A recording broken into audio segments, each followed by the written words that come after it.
Assalamualaikum warahmatullahi wabarakatuh. Baiklah, saya Khairun Nadir, NIM 201190214. Baiklah, di sini kami dari kelompok 8 akan menjelaskan makalah kami mengenai manajemen peserta didik di lembaga pendidikan Islam.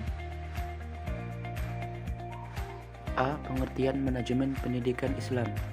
Manajemen sering diartikan sebagai ilmu, kiat, dan profesi. Luther Gulick memandang manajemen sebagai ilmu karena manajemen dipandang sebagai suatu bidang pengetahuan yang secara sistematik berusaha memahami mengapa dan bagaimana orang bekerja sama. Sedangkan menurut Follett melihatnya sebagai kiat karena manajemen mencapai sasaran melalui cara-cara dengan mengatur orang lain menjalankan tugas. Dipandang sebagai profesi karena manajemen dilandasi oleh keahlian khusus untuk mencapai suatu prestasi manajer, dan para profesional dituntut oleh suatu kode etik. Dalam proses manajemen, terlibat fungsi-fungsi pokok yang ditampilkan oleh seorang manajemen atau pemimpin, yaitu 1. Perencanaan atau planning, 2. Pengorganisasian atau organizing, 3. Pimpinan atau leading, 4. Pengawasan atau controlling.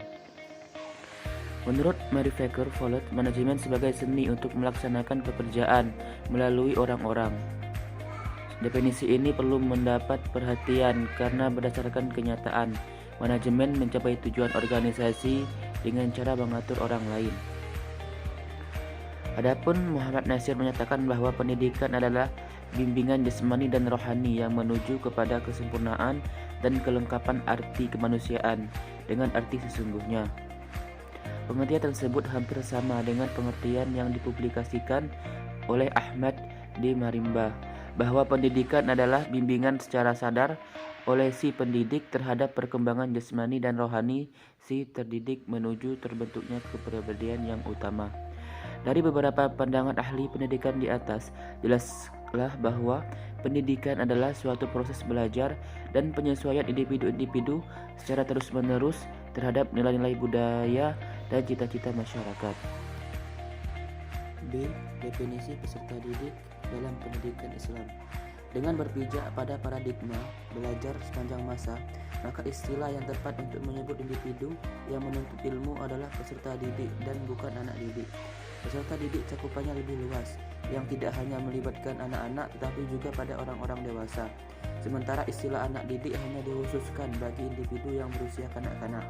Penyebutan peserta didik ini juga mengisyaratkan bahwa lembaga pendidikan tidak hanya di sekolah atau pendidikan formal, tapi juga lembaga pendidikan di masyarakat seperti majelis taklim, paguyuban, dan sebagainya.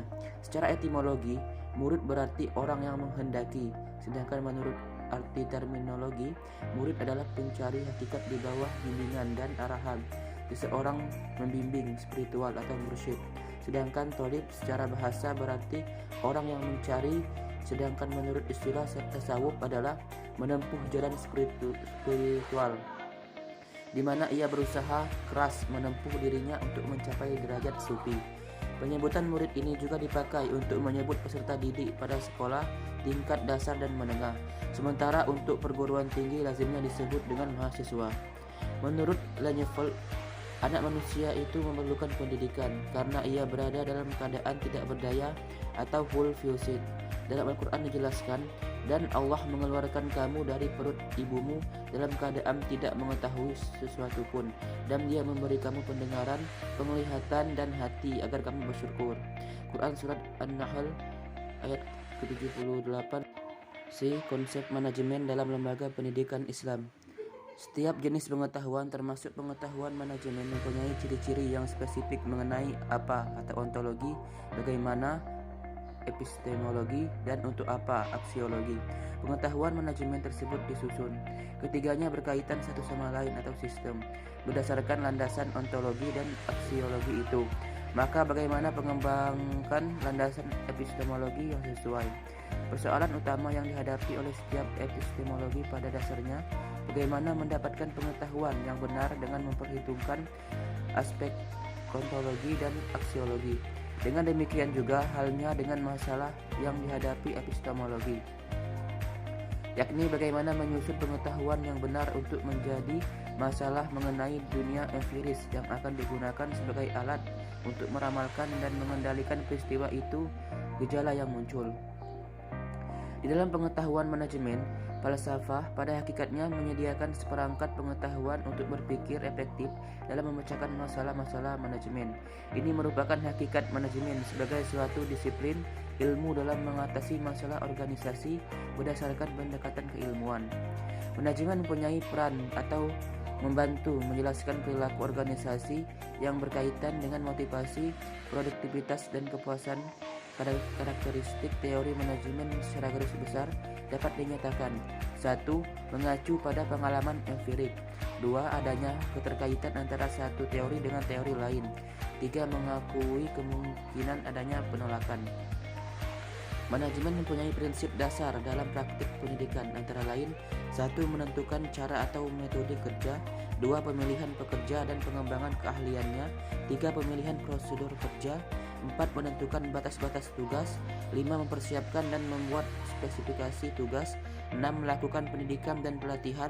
Dan yang ketujuh, menentukan sistem yang menghasilkan. D. Tujuan dan fungsi manajemen peserta didik.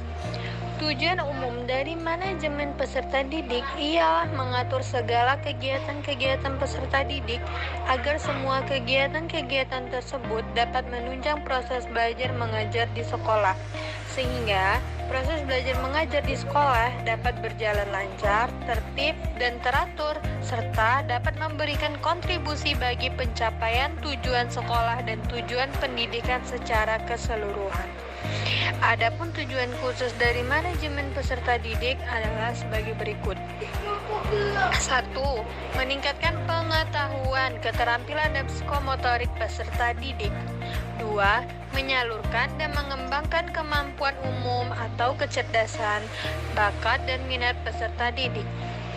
3. Menyalurkan aspirasi, harapan, dan memenuhi kebutuhan peserta didik.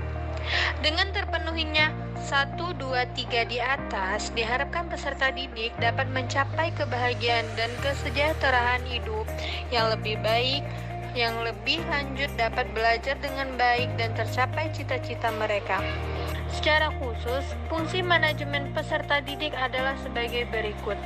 1. Fungsi yang berkenaan dengan pengembangan individualitas peserta didik adalah agar mereka dapat mengembangkan potensi-potensi individualitas tanpa banyak terhambat, yaitu meliputi kemampuan kecerdasan, kemampuan bakat, dan kemampuan lainnya. 2. Fungsi yang berkenaan dengan pengembangan fungsi sosial peserta didik adalah agar peserta didik dapat mengadakan sosialisasi dengan sebayanya, orang tua dan keluarganya, lingkungan sosial sekolahnya, dan lingkungan sosial lingkungannya. 3. Fungsi yang berkenaan dengan penyaluran aspirasi dan harapan peserta didik adalah agar peserta didik tersalur hobi, kesenangan, dan minatnya, karena hobi juga merupakan penunjang terhadap pengembangan diri peserta didik secara keseluruhan. 4. Fungsi yang berkenaan dengan pemenuhan kebutuhan kesejahteraan peserta didik adalah agar peserta didik sejahtera dalam hidupnya. Kesejahteraan sangat penting karena dengan demikian ia akan juga turut memikirkan kesejahteraan sebayanya.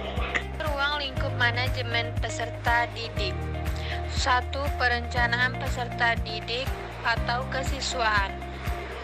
Dalam perencanaan kesiswaan ini mencakup sensus sekolah dan penentuan jumlah siswa yang diterima.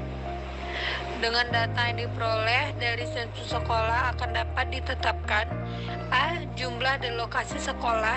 B. Batas daerah penerimaan siswa suatu sekolah. C. Jumlah fasilitas transportasi. D. Layanan program pendidikan. E. Fasilitas pendidikan bagi anak-anak cacat. Laju pertumbuhan pendidikan khususnya anak-anak usia sekolah di sekitar sekolah. 2. Penerimaan siswa baru. Penerimaan siswa baru perlu dikelola sedemikian rupa mulai dari perencanaan penentuan daya tampung sekolah Islam atau jumlah siswa baru yang akan diterima, dengan mengurangi daya tampung dengan jumlah anak yang tinggal di kelas atau mengulang.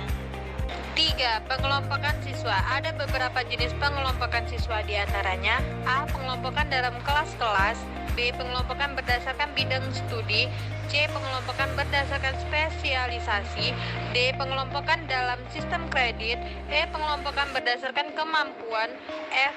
Pengelompokan berdasarkan minat. 4. Pembinaan disiplin siswa.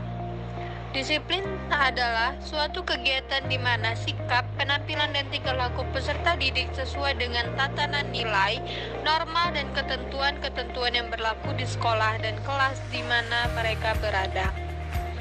5. Kegiatan ekstrakurikuler. Yang dimaksud dengan kegiatan tersebut adalah kegiatan yang dilaksanakan di sekolah Islam namun dilaksanakan di luar jam sekolah secara resmi.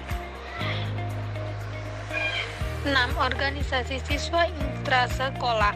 OSIS adalah satu-satunya organisasi yang bersifat intrasekolah yang harus ada di sekolah Islam maupun aliyah. 7. Evaluasi kegiatan siswa. Dalam evaluasi kegiatan siswa terdapat berbagai langkah yang perlu diperhatikan, yaitu penentuan standar. Yang dimaksud penentuan standar adalah patokan mengenai suatu keberhasilan atau kegagalan dalam suatu kegiatan. B. Mengadakan pengukuran. C. Membandingkan hasil pengukuran dengan standar. D. Mengadakan perbaikan. 8. Perpindahan siswa. Perpindahan siswa mempunyai dua pengertian, yaitu perpindahan siswa dari suatu sekolah Islam ke sekolah Islam lain yang sejenis, dan perpindahan siswa dari suatu jenis program ke jenis program lain. 9. Kenaikan kelas dan penjurusan. Kenaikan kelas dan penjurusan dapat diatur dalam peraturan sekolah yang didasarkan pada kewajiban yang ada pada sekolah. 10. Kelulusan dan alumni. Kelulusan adalah pernyataan dari sekolah Islam sebagai suatu lembaga tentang telah diselesaikannya program pendidikan yang harus diikuti oleh siswa. Kelulusan ini ditandai dengan adanya ijazah atau STTB. Tentang kebutuhan peserta didik. Kebutuhan serta didik adalah sesuatu kebutuhan yang harus didapatkan oleh peserta didik untuk mendapatkan kedewasaan ilmu. Dan ada beberapa kebutuhan peserta didik yang harus dipenuhi, yaitu pertama kebutuhan fisik, yang kedua kebutuhan sosial, dan ketiga kebutuhan untuk mendapatkan status, yang keempat kebutuhan mandiri, dan kelima kebutuhan untuk memiliki filsafat hidup. Dan yang selanjutnya karakteristik peserta didik yang harus kita pahami adalah yang pertama, peserta didik bukan miniatur orang dewasa. Yang kedua, peserta didik memiliki kebutuhan. Dan yang ketiga, peserta didik memiliki perbedaan antara individu.